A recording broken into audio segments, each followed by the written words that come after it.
Tumsifu Kristo milele amina. Napenda kuuliza kama mtoa mashetani alitoa mashetani kwa wakati kumeni. Je, kama mbatizwa angemaliza kubatizwa alafu baadaye akapagawa, alifanyiwa nini? Alichofanyiwa, ukienda ukasoma katika Injili ya Mtakatifu Luka sura ya 11 aya ya 24 mpaka ya 26, anasema kwamba pepo anapowatoa na usipojiadhari na kufanya juhudi nyingi sana, anakwenda huko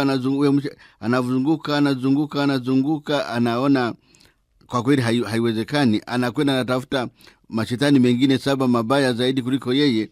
Anakuja nyumbani kwako, anakuta imefagiwa vizuri, wanakuingilia hapo. Kama haufanyi juhudi, hali yako itakuwa mbaya zaidi kuliko hata kabla ya hapo.